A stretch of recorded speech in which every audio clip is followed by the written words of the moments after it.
A father, a broken car, a sleeping child, and a phone call that should have brought help.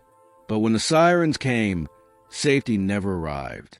In seconds, the man who asked for help was surrounded, accused, and one wrong move away from tragedy. This is the story of the night protection turned into profiling, and how one voice refused to stay silent. Darnell Carter had worked every extra shift the shop could give him. He was a mechanic who fixed other people's engines, but never had the time or money to fix his own. Tonight, he was driving home from another 12-hour day, the hum of the highway the only thing keeping him awake. In the back seat, his 10-year-old son, Malik, slept with his hoodie pulled up, clutching the action figure he never went anywhere without. The dashboard flickered once, then went black. The car coughed, slowed, and rolled to stop on the shoulder of a dim, empty road. A sigh escaped Darnell's lips. He wasn't angry, just tired. He reached for his phone, glanced at his sleeping son, and dialed 911. Calm, polite. Just need a tow, ma'am. My car's dead. My son's with me. The dispatcher assured him help was on the way. Darnell leaned against the car, looking up at the scattered stars of the heavy Georgia night. A warm breeze carried the faint hum of distant traffic. For a moment, it felt peaceful, the quiet kind of night where nothing bad should happen. Then, in the distance, the peace cracked. Red and blue lights cut through the dark, bouncing off the broken glass of the rear-view mirror. Malik stirred in the back seat. Darnell straightened, relief flashing across his face. Help had arrived. He didn't know that in a few minutes, those same lights would turn that quiet road into a scene he'd never forget. The cruiser's lights washed the road in red and blue, painting the cracked asphalt like a warning sign. Darnell exhaled with relief, waving once as a patrol car slowed to a stop behind him. But the relief didn't last. The officer stepped out, tall, broad-shouldered, mid-40s, his hand resting on his holster before he even spoke. License and registration. Darnell blinked, confused. Yes, sir. Of course. I just called for... Step away from the vehicle. The command cut through the air like a blade. Darnell froze, hands visible. Officer, my car broke down. My kid's in the back seat. The flashlight beam hit his eyes, blinding him. Behind the glare, the officer's tone sharpened. Step away from the vehicle. Inside the car, Malik woke up, his small voice trembling. Daddy? It's okay, son, Darnell said softly, voice cracking against the tension. Everything's okay. Another police car pulled up. Back up. 2 now, both watching him like he was already guilty of something. The older officer, Keller, circled the car, radio crackling on his shoulder. Dispatch, possible stolen vehicle. 2 occupants. Darnell's heartbeat thundered in his ears. That's my car. I'm the one who called you. Keller's jaw tightened, but he didn't answer. The road was silent, except for the low hum of engines and Malik's muffled crying. The world felt suddenly smaller, boxed by authority and fear. And as Keller's hand hovered closer to his weapon, Darnell realized the help he'd been waiting for might be the danger he'd never expected. The night air felt heavier now, thick with silence, fear, and flashing light. Keller's radio hissed again, his voice sharp and official. Dispatch.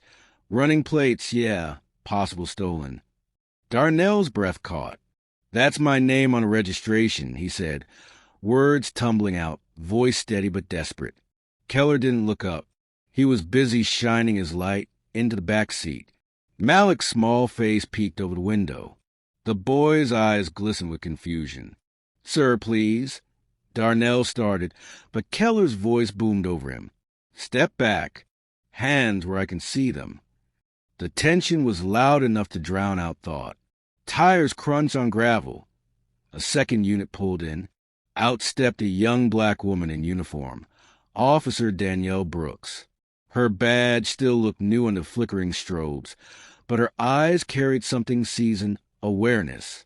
She watched Keller's stance, the trembling man in front of him, the terrified child behind glass. It was a picture she'd seen too many times, one she'd sworn she'd never let repeat on her watch. "Keller," she said carefully, approaching with measured calm. "What's the situation?" "Possible stolen vehicle," he replied without turning. Danielle scanned the scene. Open hood, cracked alternator belt, toolbox on the ground, phone still glowing with the 911 call timer. Her voice dropped. "You sure about that?" Keller frowned, irritated. "We're following procedure." Danielle met Darnell's eyes. "Sir, did you make the 911 call tonight?" "Yes," he said quietly. "Just needed a tow. That's all." For a split second, everything stopped. The wind, the radio, even Keller's grip on his flashlight. And in that fragile pause, the truth stood clear as daylight, but the system, built on fear and power, wasn't ready to see it. Keller's hand hovered just above his holster now, the unspoken threat glowing in every flashing light. Darnell stood still, palms open, breathing carefully, as if even air could be taken the wrong way. "Sir, don't move," Keller warned. "I'm just—" Darnell started, but Malik's voice cracked through the night. "Daddy, what's happening?" That single word, "Daddy," shattered the illusion of control. Darnell flinched, turning slightly, and Keller's instincts fired before thought could catch up. His hand twitched toward the gun. "Stop!" Danielle's voice ripped through the air, sharp as thunder. She stepped between them, arm out, standing inches from Keller's drawn weapon. "He's the one who called for help." Keller's face hardened. "You don't know that." "Yes, I do." Danielle snapped, her radio pressed her shoulder. "Dispatch, confirm caller ID, name, Darnell Carter." A tense beat. The radio crackled back. "Confirmed, roadside assistance request. Caller, Darnell Carter." Silence. Even the crickets seemed to pause. Keller's jaw flexed, but he didn't holster his gun. Pride and fear wrestled behind his eyes. Danielle turned slowly toward Darnell, lowering her own hands. "It's okay, sir. Stay right there." Malik's sobs broke the quiet. Darnell swallowed hard, voice trembling. "I just want to get my boy home." Danielle's voice softened. "You still will." For a long moment, no one moved. Then, finally, Keller lowered the weapon, muttering, "Procedure," as if the word could wash away what almost happened. The sirens kept spinning, but the meaning had changed. They no longer screamed safety. They whispered how close justice had come to tragedy. The flashing lights finally dimmed. The sirens went quiet, leaving behind only the soft of the night and the sound of Malik's shaky breathing. Darnell sat on the curb, elbows on his knees, eyes staring at the ground. His hand still trembled, not from fear anymore, but from what could have been.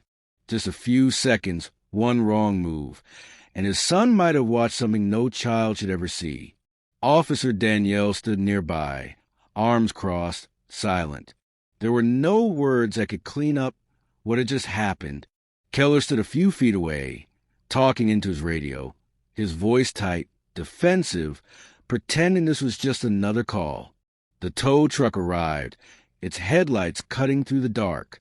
The driver looked from the scene to the broken car, and back again, realizing this wasn't just a breakdown on the side of the road. Danielle finally stepped forward. "Mr. Carter," she said quietly, "you did everything right tonight. I'm sorry the system didn't." Darnell met her eyes, voice low but steady. "It's not the system that pulled the gun. It's the people who never question it." Danielle nodded, her expression heavy, as if she carried the weight of both sides, the badge and the truth.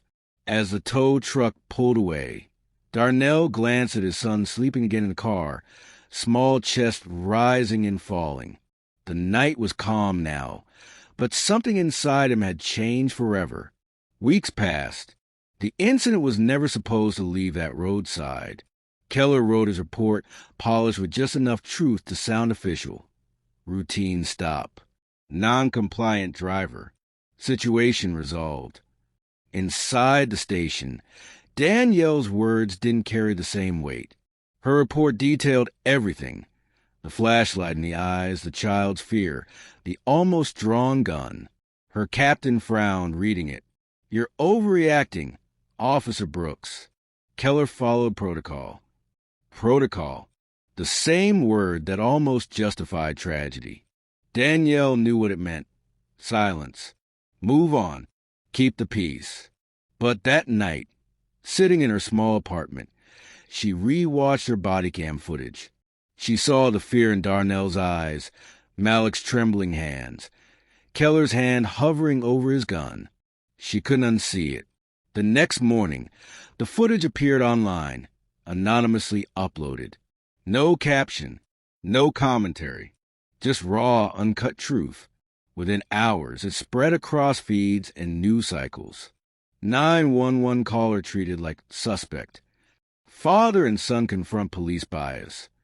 The comments flooded in: anger, heartbreak, solidarity. Keller was suspended pending investigation. The department released a public apology. Danielle didn't say a word publicly. She was transferred to community outreach. Some called it punishment, but she called it purpose. A few weeks later, Darnell received an envelope in the mail. Inside, a short note in neat handwriting. Change doesn't start with systems. It starts with someone who refuses to look away. Danielle. He read it twice, folded it carefully, and slipped it into his wallet. A quiet reminder that even in broken places, courage could still break through. 6 months later, the air inside the community center buzzed with quiet conversation. Folding chairs lined the gym floor. A small crowd gathered. Families, officers, teachers, neighbors. People who'd stopped pretending things were fine. At the front stood Darnell Carter, the same man who once stood on the side of a road with his hands in the air. Beside him was Danielle Brooks, now in plain clothes, her badge hanging loosely around her neck. They weren't there to accuse or defend. They were there to tell the truth. Darnell stepped up to the mic, scanning the faces in front of him. Some skeptical, some open, all listening. "The night I called 911, he began, I thought I was asking for help, but I learned something different that night. Safety isn't just about who you protect. It's about who you see." The room went still. Danielle's eyes glistened as she nodded beside him. He continued, voice calm but heavy with meaning. "That night could have ended a lot worse. But one person saw me, not a suspect, not a statistic, just a man trying to get his boy home. That's where change begins." Applause broke the silence. Hesitant at first, then growing, filling the room with something that sounded like hope. Malik watched from the front row, a quiet smile on his face. For the first time, his father looked lighter. Not because the world had changed overnight, but because he'd found the strength to help it start. Outside, a police siren echoed faintly in the distance. This time, it didn't sound like fear. It sounded like possibility. Asterisk if this story moves you. Don't let it end here. Hit like, share, and subscribe for more powerful stories that open eyes and inspire change. Your voice matters. Let's make it heard. Asterisk.